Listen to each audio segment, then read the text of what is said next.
Live from London, it's Plank of the Week with Mike Graham.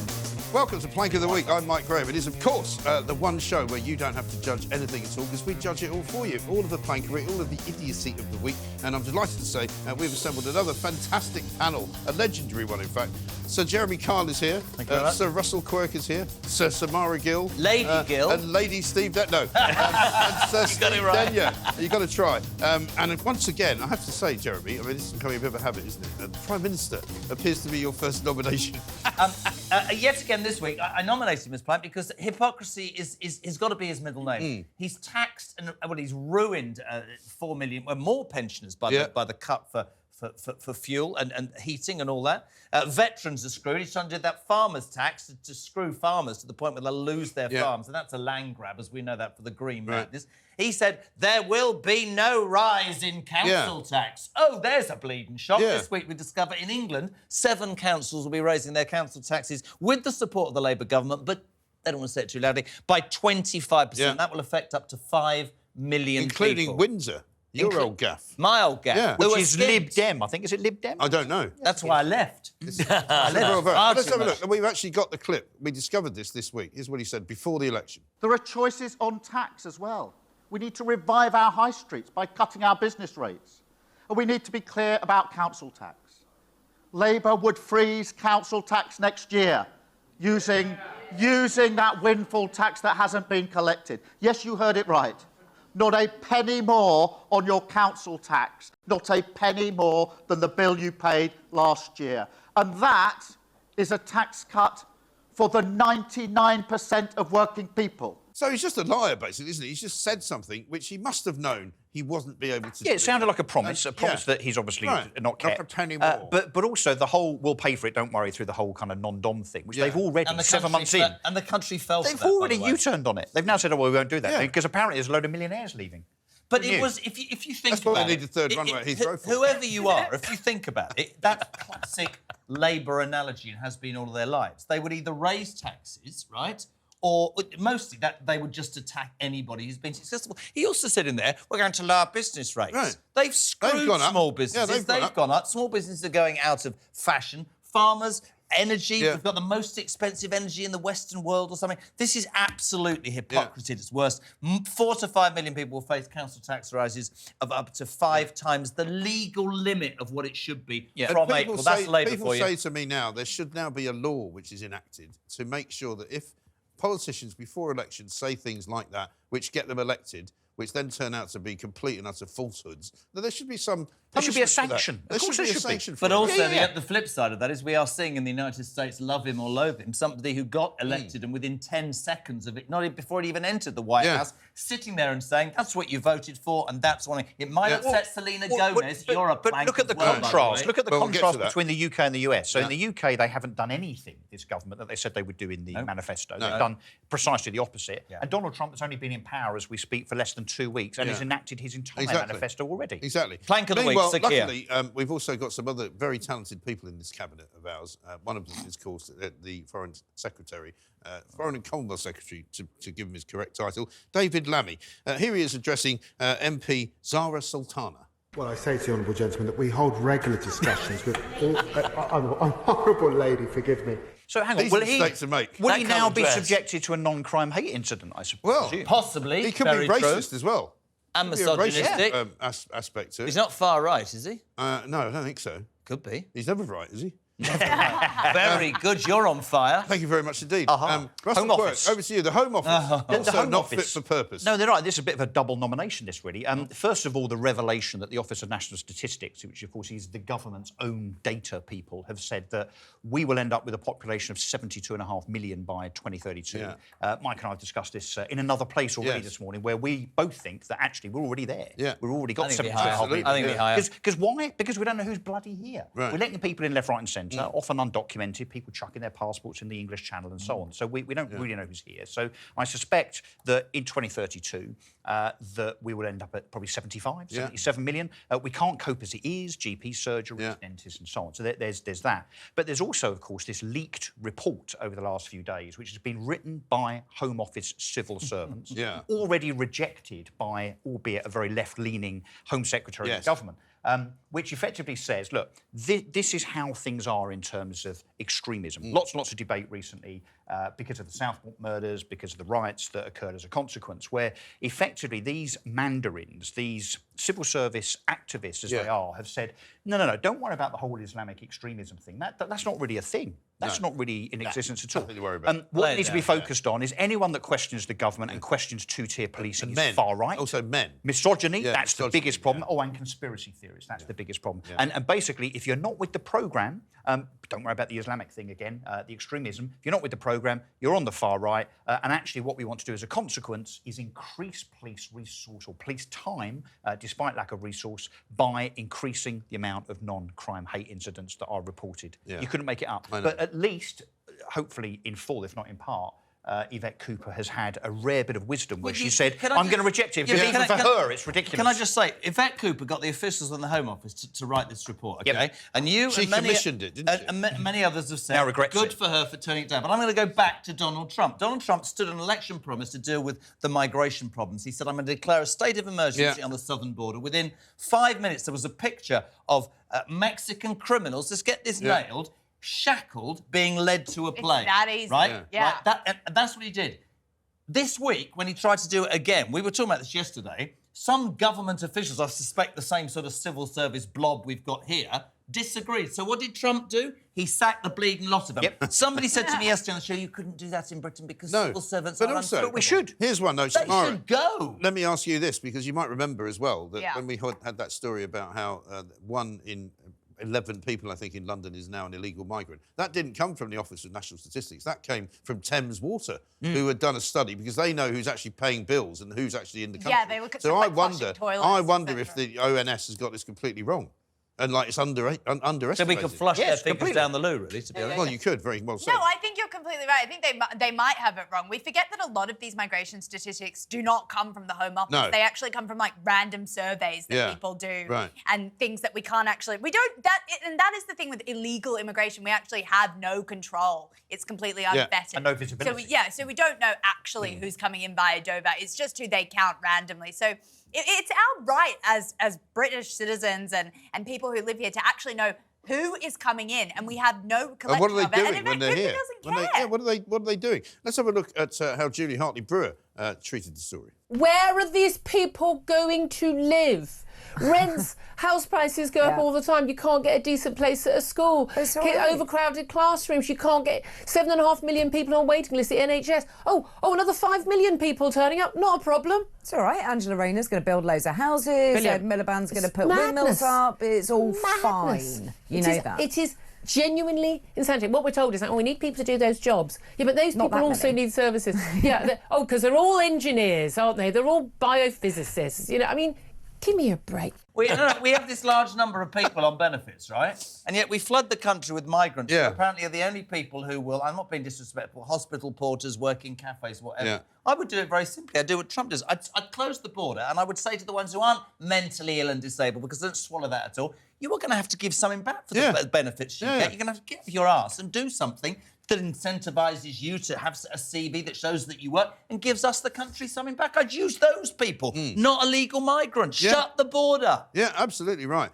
Which brings us to your first nomination, Samara, because there's been a bit of activity with regard to borders and illegal migrants in America. Yeah, there's been some very upset, privileged people who've never had to actually deal with the migrant crisis because it's never been on the doorstep of Beverly Hills. I guess who I'm talking about is Selena Gomez, who... She's basically whipped herself up into this hysteria, and she's thought, while I'm bawling my eyes out, what am I going to do that's not psychopathic at all? I'm going to get my phone out and film myself crying, which now, I think is the bigger travesty. For people who don't know who she is, because she's a big star for a lot of people. For a lot of people, they don't know who she is. She starred as a child, I think, in Disney movies. Yeah, Addams Family. Wizards of Waverly Place. Oh, you're very up with it, Jeremy. I've never seen that. When we lived in America, that's what the kids watched the whole day. Sorry, I didn't mean that. Anyway, let's have a look at what Selena Gomez has to say.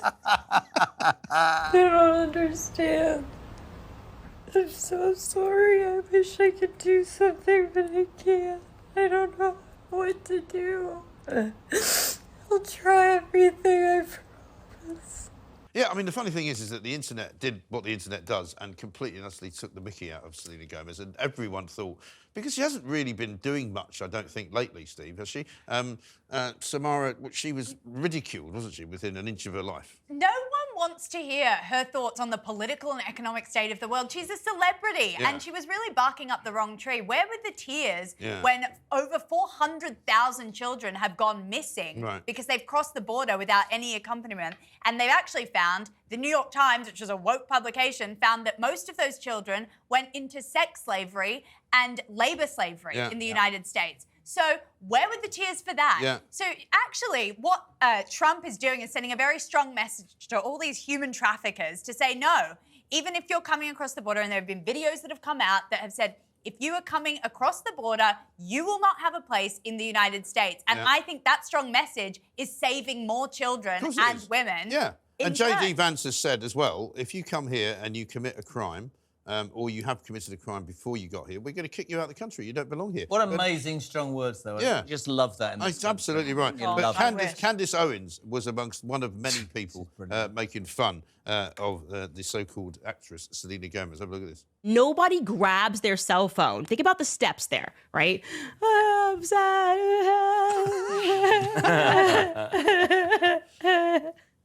I open my Instagram,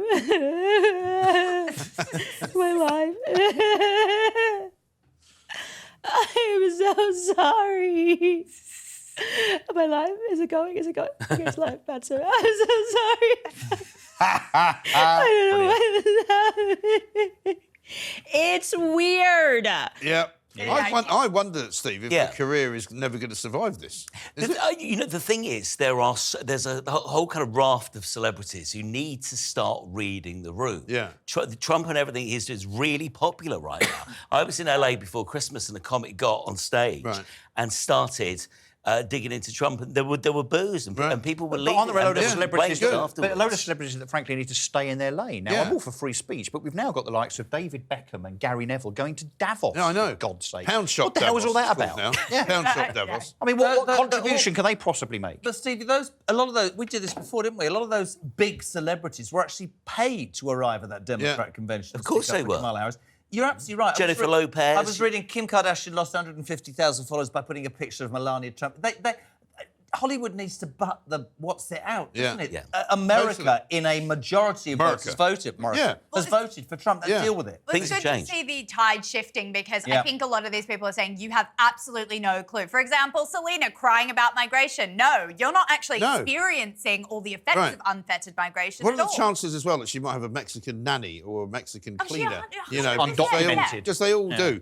Here's another one for you. Ben & Jerry's, you know, that ridiculous ice cream company. When you say ridiculous, why do you say ridiculous? You love Ben & Jerry's. I boycotted it. Ice cream. I don't eat love ice cream. No, I don't eat Ben & Jerry's, right? Why? I'll tell you why. Because they're the wokest ice cream company. Oh, right, that's in the it. That's entire gone world. then. Yep. And they also are part of Unilever, right? Which sells skin whitening cream to people in India. I am never eating Ben & Jerry's again. There you go. Destroyed what I do. Haagen-Dazs cheesecake till you see instead. them. Well, wait until you see their attack on Donald Trump. Here we go. There we go. Yeah, we're in the ice cream business, but we've always been about much more than just ice cream. We use our power, our privilege, our platform, and our relationship with our fans to advocate for progressive social change. And we're never going to stop trying to dismantle white supremacy, end the climate crisis, or fight for our democracy. And no, we're not going to stop fighting laws that restrict trans rights, ban books, and roll back abortion protections. Ben & Jerry were two best friends who love making ice cream.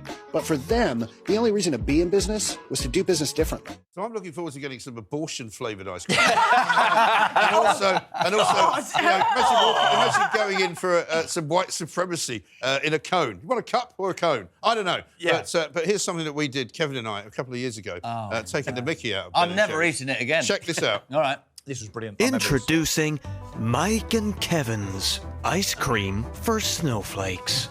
Indulge in our deliciously sanctimonious flavors, such as Extinction Raspberryan, Cancel Culture and Cream, Cookie Double Warming, Non-Bindery, Woca-Cola, Ginger Nut, and Vanilla.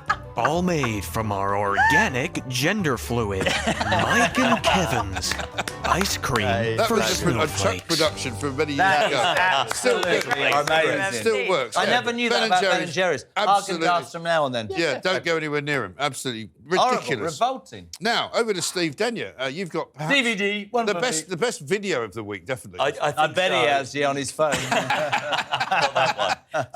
Let's inject some Benny Hill into Let's do it. So we've got Yeah. this woman on. You may have seen this. I have. I played it out on the breakfast show, actually. This is the woman in the mobility scooter who's being chased by. This is in literally Sheffield, being chased. right? Yeah, absolutely. Apparently, she'd escaped from Meadow Hall, shopping centre. When you say escape from Meadow Hall, I mean, she was only shoplifting. Well, she's not confined there forever. 20 miles an hour. Like Tom Hanks in that airport film. But literally, this was She's making a run for it. Should we just see the clip? Yeah, let's do it. Sorry, I didn't realise you were directing the show as well. Anyway, here we are. Oh. This is the police, right? And they've got the blue lights on. They're chasing this woman who's in a wheelchair. Right? 2 miles You can hear the siren, right? That is brilliant. Literally, the best thing about it is, right, they cut her up and she goes round them. What's that? That is brilliant. They tried to cut her up again, and she goes round on the other side, goes round the back. Any minute now, do they get one of those stingers out? And people are shouting. They taser her. Just get out and chase after her. They've stayed in the car. She's doing like 3 Probably because miles the police an hour. officers are so fat they probably couldn't run after her. No. I mean, I'm surprised that the police even turned up. Right, well, that was right. right. In the first place. I was astonished. Yeah. It's a shoplifting She's still at thing. it. Look, she's still at it. She's still going. Yeah, I know, amazing. Absolutely She's amazing. reached Leeds, by the way. Very slowly. I said when I played it out on breakfast, it's not exactly Bullet, which I know is an old film, but, those are one of the most fantastic car chases of all time. Yeah. In the old Ford Mustangs in San Francisco. Bullet, it's not. It was 5 miles an hour. And this is the state of the cops that we've got now. But someone should do a mashup of those But two that is because things. they dragged her out of a wheelchair and tried to do somebody would go, oh, you've done that to somebody who's, disabled. There were people all out on the street filming this. But she had apparently, but here's the other thing that's quite fascinating about the story. She had been apparently accused of shoplifting. Yes. So even people in mobility scooters now shoplifting. I mean, everybody's doing it. That's why they take the mobility scooter so they can put the stuff underneath. Yeah. There's a lot of room. I feel quite old-fashioned now going to a shop and paying for things. I mean, I always feel as though they're quite surprised when you do that. What, and walking? And actually, and actually just paying for all the things that I've actually wanted to buy. I mean, but we're old-fashioned. We remember when women had wombs. Old-fashioned women. Exactly. You know what I mean? Yeah, absolutely. God Incredible. They alive. usually don't even try if it's over a certain amount, so she must have really shoved a lot underneath her scooter. You say so, Samara. Steady on, Samara. What have you got Steady underneath on. your scooter, madam? Wouldn't you like to see Big Bot? Anyway, we've got more to come. I'm going to come back with the man that everybody loves to hate, Ed Miliband, who's still trying to take us into headlong, absolute disaster of net zero, and the Royal Navy. I can come in for a bit of shellacking as well. This is Plank of the Week. Back after this.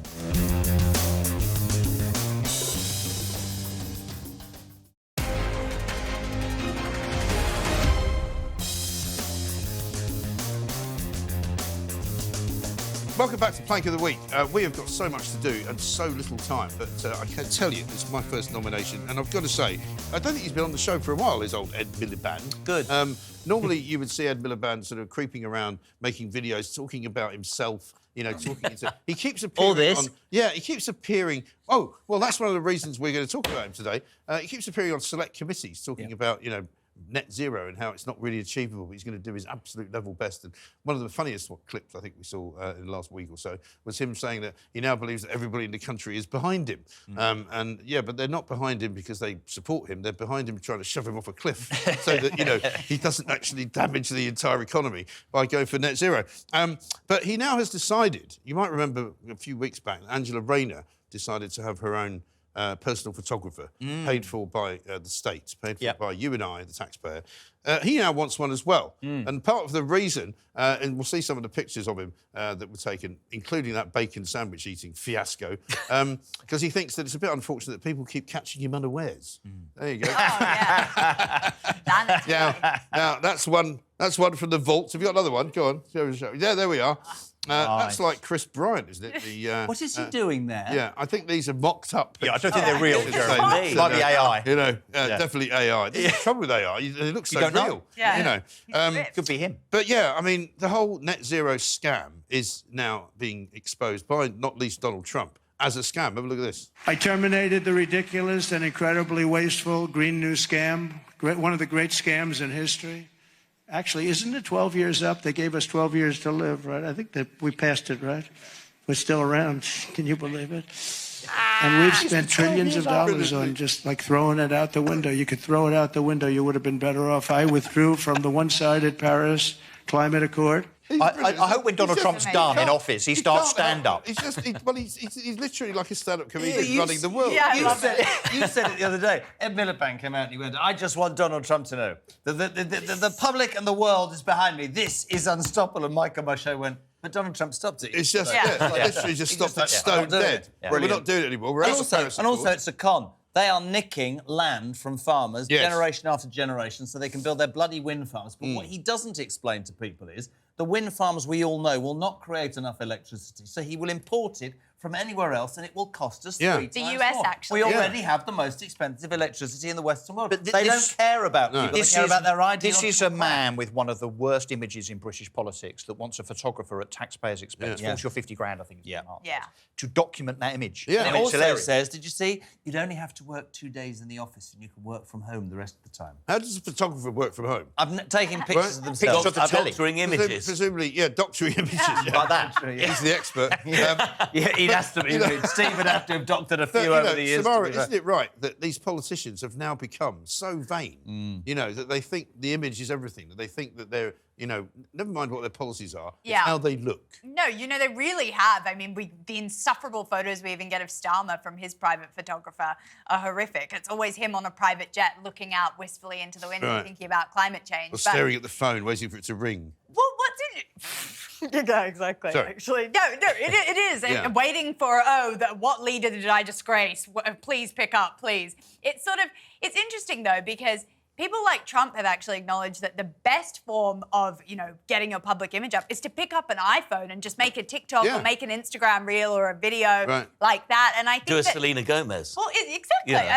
Cry into if you want to, authenticity, hashtag. And what do we think the total cost of the taxpayer is if Keir Starmer, Angela Rayner, now Miliband? I think they're paying these guys 50, 60 Which is about 150 grand, which so outdated. For the record is 500 winter fuel allowances. Yeah, well done. There you go. Yeah, great maths did it on the calculator. No, he did it on the calculator. I saw what you were doing there. You're trying to look clever. But every time they raise taxes, like we were talking I'm about. happy with that, though. He's doing the heavy lifting over here. I'm trying. He's trying to be the intellectual. I don't know anything about Shakespeare. We won't mention anything about Henry V.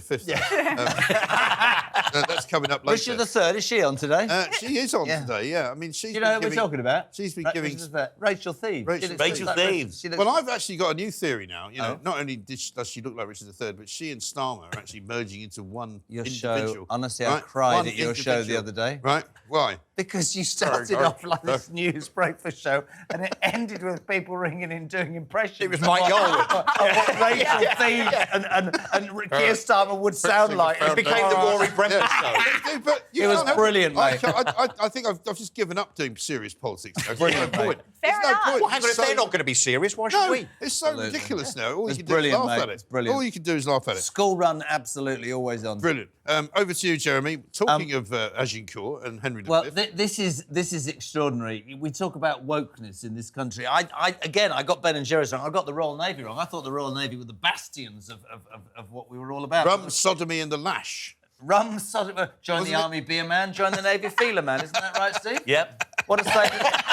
What do sailors do at night? What do they tie up to? Boys, let's crack on. Anyway, the Royal Navy announced this week. So there's this... We've been waiting for this attack submarine. This is billions of pounds. This is proper technology, right? And we haven't got much. No. And I don't know why, but they always name these vessels with an A. Yeah. So it was documented... do they? I didn't know that. No idea. I knew they named them after battles. Amphibious? Amphibious? Just throwing it out there, could be wrong. Anyway, it had been decreed and decided that this would be HMS Agincourt. It was reported in the paper this week that the Royal Navy announced that they felt that they were changing the name from HMS Agincourt. Ready for this? Go on. To HMS Achilles, because... yes. Sorry. Thank you, yes. Heel, good boy, heel. Achilles meaning weakness. Yes, well done. A move branded woke nonsense by the then Defence Secretary Grant Shapps. They didn't want to, my friends, offend the bloody French. Why not? Surely that's what we should be doing every day. I would dedicate my life to upsetting the French. I don't like the French. We give them £500 million a year to stop and they can't even turn migration. the CCTV cameras on the beach. I can't have the French at the best of times. Margaret Thatcher was pro-Great Britain and anti-Europe and built that bloody tunnel. I can't have one. But apparently we can't call a submarine Agincourt because it might upset the French. And also, I'm allowed to say this, apparently His Majesty the King was also very keen not to upset the French. Yeah, the woke King Charles. The interesting thing was, in Greek mythology, the Trojan War, Achilles, ready for this? Go on. Got killed by Paris. Paris Hilton. Oh, no. is it Paris Hilton? No. But anyway, I'm all for upsetting the French. I think we should call it Agincourt. It's the first time ancient Greek mythology has been mentioned on Plank of the Week, so but I thank you for raising I will say this, though, it's had a profound intellectual bar. London Waterloo is being renamed the Bastille Station. It's all changing. It's all changing. Well, we've got the Windrush line, haven't we? I was on the tube yesterday. It was out of order. I don't know why. Anyway, there's no reason for me to say that. But, it doesn't work, really, does it? But, I mean, isn't it ridiculous? Pick your hidden meaning. Also, apparently, the HMS Agincourt name has been, through the ages, given to all sorts of different vessels. Well, I'm not sure if they're all been submarines, but it's been used throughout the history of Britain. Well, it's been sunk. Hundreds of years. It's been sunk by a woke defence ministry, or I guess the Royal Navy will be told what to do by the Defence Office. But I mean, utterly. But Charles, ludicrous. I'm told, was also key, as you said, in the decision-making process, which is bizarre. Of course, one of the things that we don't see very often are French vessels being named after any battles that they won. Because they didn't. There aren't any. No. HMS Fence Sitter will arrive when it's all over. Also, they only go in reverse. Well, any battles the French won, we were there in front of them. Just winning what I said. They turned up after it was all over. Oh, there you go. Gutless, garlic, stinky crap rugby players. They sold Paris out. Never mind killing Achilles. They sold Paris out to the Nazis. Yeah, didn't they? Absolutely. You know, anyway, the Royal Navy, we town. can't say HMS Agincourt. We've got to say, and I don't mean to be rude, but if you named a vessel HMS Achilles, you just shoot it up the arse and it would sink, wouldn't it? I would have thought so, yeah. Achilles by a small part of the back of it. Anyway, there you go. Russell, over to you. We're moving to another country, Iceland. Well, no, not the country. I know it's not the country. I was just making a joke. I know. It's his show. Yeah. You're welcome to be invited. Be respectful. I know. It's his joke. You're supposed to laugh. Otherwise, we'll tell that story about Henry V. Hey, can I just say... We're cutting it out. Don't do that. I went to school in Basildon and it shows. Yeah. Can I just say? It certainly does. That's it. We didn't do the classics. Was your name Bond? Yeah. He's Anyway... got his own headed paper. Yeah, I know. Great. Only you and I know this trick. We've done this for ages, haven't we? Come on. Yeah. Sorry, we're in Littlehampton in West Sussex this Christmas. Nobody uses notepaper anymore. It's a joke for the audience who might be a bit older than 10. You know. Anyway, where you go? Is it my turn now? Yeah. Oh, is it? OK, so my second nomination is Iceland. Iceland. The chain of shops, Okay. stores, 350 of them. The freezer specialist. And Richard Walker in particular, who is the rather odd, I have to He's say. annoying, isn't he? He really is. So he's the CEO of that particular business, but is a failed Conservative parliamentary candidate. Yes. Also then became, I think, a failed Labour Party candidate. So he's kind of moved and he's around been a quite a donor bit. to both parties, hasn't Yeah. So he's moved around trying to become a parliamentary candidate for both. And so I would suggest off the back of that and the fact that, as I'm about to reveal, what he's done with regard to his stores, he's just seeking PR, really. So this is what he's done. First of all, he is now employing and seeking to employ more and more convicts in his stores. Sorry. Now, I ask you, why? What should you kind of understand about people that have been convicted for shoplifting and then giving them access to a shop on a 9-to-5 basis, 5 days a week? What's the worst that could happen? I don't think you're going to have much stock left. I think your Arctic Roll's going to be heading down the high street at 100 miles an hour. All I would say is it's better than Timpson's. You know, yes. Well, it's the give convics the operational capability to get your keys copied. So they can just pop round to your house. One for you, one for me. I never thought that. Oh my God, Timpson's saying, just give them your house keys. One for you, one for me. Can I just take your address down? Because obviously, you know, we need it for our record. I used to say, well, that's a good thing, and they do. Yeah. They've got our keys. They got your keys. But it gets worse. So we've got this virtue signalling platitude nonsense. Oh my God! Richard Walker, in an endeavour to try and whip up PR, to say, "Hey, look at me, I'm really one of the good guys here. I'm going to take all of these convicts because the prisons were overcrowded, of course, and I'm going to put them to work with customers, with people in my stores." But he's gone one further as well.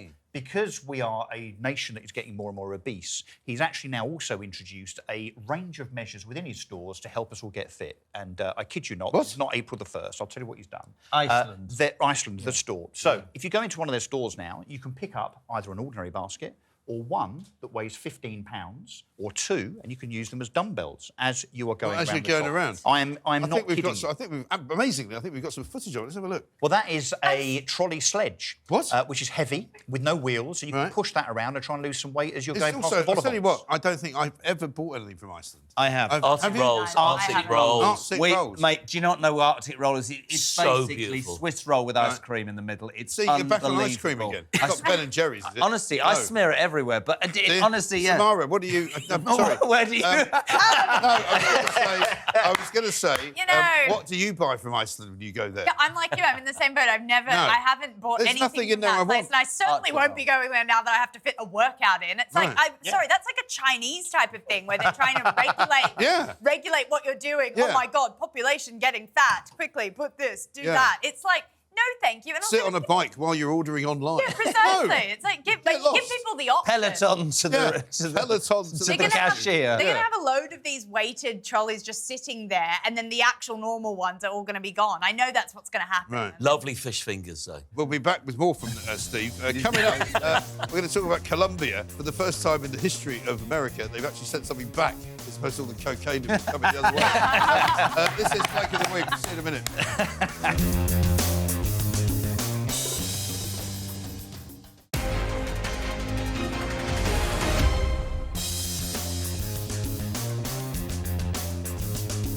Welcome back to Plank of the Week. For some reason, people are having a good time on the show, which is exactly how it should be. There's an awful lot of plankery. Samara is here with some international news. Yeah, well, Planet Trump reigns again greatly. I mean, it's quite interesting. There's basically, Colombia has this president, which is very woke, called President Petro. Right. And interestingly, even though he's a socialist and he's extremely, he's got this woke agenda, he didn't want the criminals that were in America of Colombian descent coming back into his country. That's where he draws the line. And he also didn't like them being mistreated, did he? No, apparently they had bruises on them, different things like that. And I mean, Tom Hogan said, you know, if you've got a problem, then come to me and tell me. But we haven't seen any documentation of these bruises. Apparently they're being treated fine. But and these are, again, criminals, right? These people we referred to earlier. These are all criminals who are being deported out of America back to Colombia because they're not wanted. Yeah, and interestingly, when you look at the photos, they're all men of a sort of military age, people who are totally fine. Economic migrants, if you will. There's no war going on in Colombia. Right. Interestingly, he didn't want to accept these plane loads of Colombian criminals back into his country. Yeah. So he said to Trump, yeah, we're not going to take them. Right. And Trump said, yeah, that's not going to happen. Right. So, interestingly, Trump did what he does best. He slapped a tariff on Colombia, 25%, I think it was. Yeah. And he said that they would do special You got checks. a week and it's got a 50. Yeah, he's like, anybody coming into this country from Colombia is going to get special treatment. They're going to be taken into a locked room and beaten with a rubber hose. And yeah, there was that too. That was thrown in. And the great thing about this story is that Donald Trump made all these decisions while he was playing golf. Yeah, he did. Right? I mean, it was... On the 6th hole, he got the call from the White House to say the Colombians are sending the planes back. They're not taking them. And by the 8th hole, he sorted it all out. That's exactly how it went down. Just I mean, brilliant. he's brilliant. He makes it simple. He makes I diplomacy think that's very cut absolutely and dry. true. I think you're absolutely right. Because you can imagine, like in this country, and I'm sure in America as well, you have these officials going, "Oh, Mr. President, you can't do that." And he's going, "No, we're doing it. We're doing it. Okay. I'm not We're asking sending the you." planes. Yeah. If Wait he for me, I'll pass in a minute. 25 for a week, then 50. Tell him to start off. Yeah, I mean, exactly. that's honestly. literally what it is. Yeah. And Brilliant. the president was revealed to be, President Petro was revealed to be a total shrinking violet. He basically crumbled in a very he short was amount of time. petrified, wasn't he? 'Cause Very good. I see did you what like did that? there. Very Yeah. nice. Yeah. Gustavo. The other thing that happened was that not only did he agree to the planes arriving and landing, he actually offered his own plane, the take them presidential jet. Yeah, it was- No, to go and get more of them, to bring them back in. That I was mean, brilliant. honestly, just bow down at the... Right. You don't have to agree with everything that Donald Trump is or says or does, but my God, should. he gets stuff done. He's had a good start, hasn't he? Great. Yeah, Yeah, and we've he got has. we've got a little video which is a bit unrelated, but it's American politics because this is a Democrat, a Democrat mayor of Philadelphia called Sherelle Parker, right? And we're only playing this because she's such a plank. She's quite nosy, isn't she? She is indeed. Thank you. She, of course, was trying to start a chant for the Philadelphia Eagles, which is the big American football team there. See how this goes. ELGSES. English. Let's go, Birds! Engel Gershner. And what's her role, sorry? She's the mayor of Philadelphia. She doesn't know how to spell Eagles, which is like not being able to spell Manchester United if you're the mayor of Manchester. I think she looked like she'd been to Iceland quite a lot, to be honest. Yeah, very possibly. Or Colombia. I don't know. I'm not sure. Anyway, Steve, over to you. We've got an oversized rapper. Can I introduce you guys to the plus-size rapper, Dank Demoss? You know, come on, Jez. Yeah, I've met Dank. Massive fan. She's huge in her relevant field of music. everywhere. This is the plus-size rapper who sued Lyft, which is kind of a bit like Uber. Is it, right? Did she get stuck in it? Well, after the driver refused to take her over fear she burst his tyres. Now, she says that she's... fair point. Well, you know, when you'll see pictures in a minute, you know, and if you Google it, you'll understand. But Steve's been really professional here. Can you see? He really is. He said plus size, not fat, for a start. Steve's really being straight here. She says she's been in smaller cars, and the Lyft driver said, no, you haven't, and you're getting mine. But she's Instagrammed it. Let's have a look. We've got a news story, I think, about the story. Brilliant. As I'm walking, I see him, like, making faces or whatever. I'm like, oh, man. She already knew. I can fit in this car. Look, believe me, you can. Yes, I can. The driver said his tires could not handle her weight. He apologized, canceled the ride, and left her there. The rapper says she's pretty tough. I get the money and flip it and make some food. Dank Demoss, as she's known at the mic, is crushed by the whole situation. I just want them to know, like, it really hurt my feelings. It looks like Lyft might be hurting pretty soon, too. I knew it was illegal, and I knew that it was wrong. Her attorneys, John Marco and Zach Runyon, say weight is a protected characteristic in Michigan by law. The lawsuit is filed. Since she posted the encounter on social media, other full-figured folks have reached out saying the same thing happened to them. So weight is a protected characteristic. Other full-figured fellows. But did you see the state of the lawyer as well? There's no way she's getting the seatbelt on, is there? But look at the lawyer. You see the state of the lawyer? Looks like the sort of guy that you'd get out of a phone box or a business card, doesn't he? That's probably where she got it. But, you know, again, it's someone who said that she's suffering emotional distress, but it's straight on social media. Absolutely. The Selena Gomez effect. Yeah. Totally. You know, I mean, is she a big name? I've never heard of her. Well, you could put it like that. Yeah, but there's a key She's word. a massive star. There's a key word in that. Yeah. Huge following. He hurt my feelings. He hurt my feelings. Yeah. That's not suable. Sorry. Just Your deal with it. feelings It's are hurt. we've Yeah, become so soft. And actually, the salient point, the really good point you make, Steve, is as society's become softer, you find people looking for that moment where they can take somebody down. Where they can be We've all triggered. said stuff that we, you know, oh, I'm triggered. By what? I feel anxious. Oh, sod off. Yeah. I know. Emotional distress. It's his car if he doesn't want to have her in. Emotional distress is if you're on a plane and she comes and sits next to you. I mean, that'd be pretty emotionally. But you wouldn't be able to sit next to her on the plane because she would need more. We used to have a guy, actually. Taking me back to my days. about him. Taking me back to my days of tabloid reporting when I first went to America. And this guy was about the same size as her. Yeah. And he used to go, we followed him one day because he used to go out for lunch every day. And we'd go, so he would go to Burger King and he would go, hey guys, you know, you want anything to bring back? And Brian Hall was his name. Sorry, Brian. I bet you never brought anything back. You ate it on the way. Well, no, the thing was he came back and he would bring a burger back for himself and he would eat it, but he would also bring things for anyone else. We followed him one day and he had 7 burgers in the car, right? 7. I love this guy. We first watched him eating them. And so had one to take back. And it was the Star magazine. It was a news title that was in America. It was like National Enquirer. And when they didn't really like sending him anywhere because it was always a problem. But they had to book 2 seats for him on the plane because he couldn't get into one seat. One of the lowest points of my broadcasting career with ITV was I did a series called Half Ton Hospital when I went and filmed Sounds for a sensitive. month. Well, we're not surprised.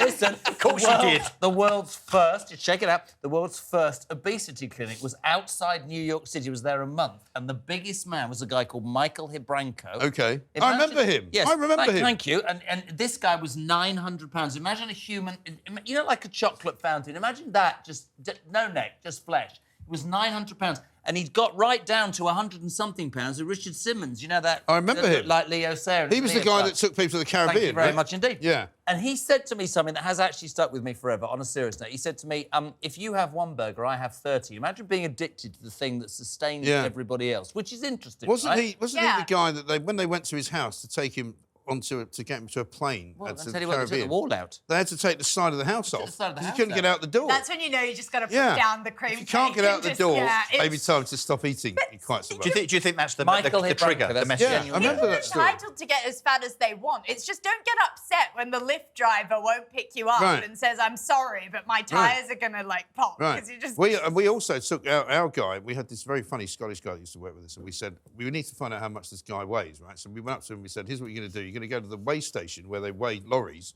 and we're going to weigh the car with you in it, Yeah. and then we're going to weigh the car without you in it, and then we'll figure out how much you weigh. Brilliant, Very genius. smart. Yeah. No Can't way. remember how much you No weigh. way. I know. It's all Incredible. happening today. It's all happening today. Listen, Stand we're up right coming there. soon. We're absolutely right on it. We're so fun. Anyway, Dale Vince is a plank. He hasn't actually been nominated, I don't think, ever as a plank. Really? But I find that really surprising. I know, I find it surprising. But we're going to nominate him coming up next, right here on Plank of the Week.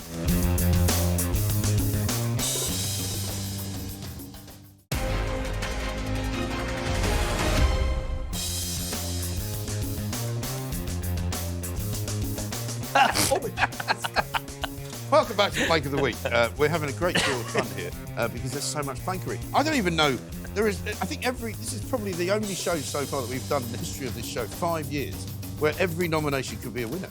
Every single one. Yep. Amazing. My final nomination is Dale Vince, the ecotricity millionaire, who's just, and I know that this pains you when I say this because it reminds you of more difficult times, Jeremy. £40.5 million is what he's just paid his wife, right? £40.5 million in a divorce deal, which he says he's very happy to do.